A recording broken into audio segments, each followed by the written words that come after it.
ગાંધીનગરની એક બેઠક પરથી ઉમેદવારનું નામ પણ જાહેર કરી દીધું છે।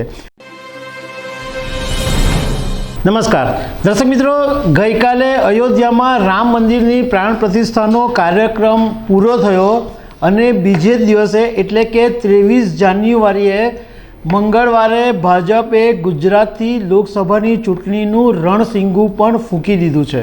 ભાજપના અધ્યક્ષ જેપી નડ્ડા આજે ગુજરાતની મુલાકાતે આવ્યા છે અને એમણે એક મોટી જાહેરાત કરી છે અને ગાંધીનગરની એક બેઠક પરથી ઉમેદવારનું નામ પણ જાહેર કરી દીધું છે।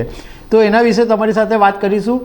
મારું નામ રાજેશ શાહ છે અને તમે જોઈ રહ્યા છો ખબરછે.com।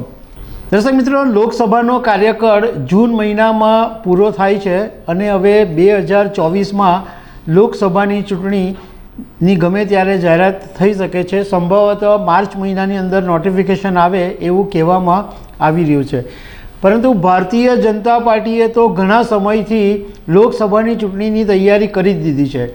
હવે તમે એ જુઓ કે 22 જાન્યુઆરીએ અયોધ્યામાં રામ મંદિરની પ્રાણ પ્રતિષ્ઠાનો કાર્યક્રમ હતો અને બીજા જ દિવસે ભાજપના રાષ્ટ્રીય અધ્યક્ષ જેપી નડ્ડા ગુજરાતની મુલાકાતે આવી ગયા છે અને એમણે ભાજપના પ્રદેશ અધ્યક્ષ સી આર પાટીલ સહિતના અનેક નેતાઓની સાથે બેઠક કરી છે અને ગુજરાતની જે લોકસભાની 26 બેઠકો છે એમાંથી 25 બેઠકો માટે કાર્યાલયનું ઉદ્ઘાટન એમણે વર્ચ્યુઅલી કરી નાખ્યું અને એક કાર્યાલયનું ઉદ્ઘાટન એમણે જાતે કર્યું અને એ ગાંધીનગરની બેઠક છે। હવે મહત્ત્વની વાત તમારી સાથે એ કરીએ કે જેપી નડ્ડાએ જે મોટી જાહેરાત કરી એ જાહેરાત છે કે ગાંધીનગરની બેઠક પરથી લોકસભાના ઉમેદવાર તરીકે અમિતભાઈ શાહ જ રહેશે। અમિતભાઈ શાહનું નામ પહેલા ઉમેદવાર તરીકે જાહેર કરી દેવામાં આવ્યું છે। ભાજપે આ વખતે એવું કીધું છે કે લગભગ 440 બેઠકો ઉપરથી પોતાના ઉમેદવારને ઊભા રાખશે અને ગુજરાતની અંદર સૌથી પહેલા ઉમેદવાર તરીકે અમિત કુમાર શાહનું નામ જાહેર કરી દેવામાં આવ્યું છે।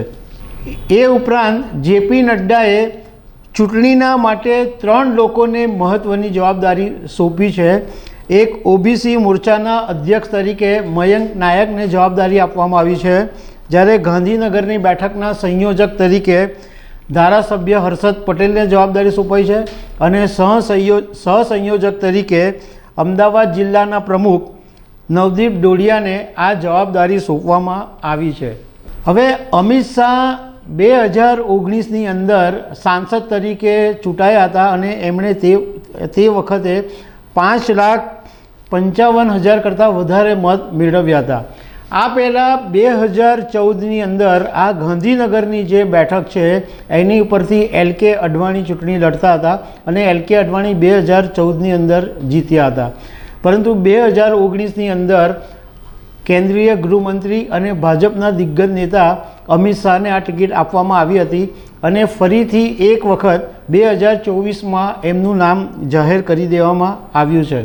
બીજી તરફ રાજકોટની અંદર લોકસભાના કાર્યાલયનું ઉદ્ઘાટન કરતી વખતે ભાજપના દિગ્ગજ નેતા વજુવાળાએ એમ કીધું કે અત્યારે જે કોંગ્રેસમાં તોડફોડ થઈ રહી છે એ ચાલુ જ રહેશે અને આપણે કોંગ્રેસના મૂળિયા ગુજરાતમાંથી ઉખેડી નાખવાના છે, એમણે એવી વાત કરી।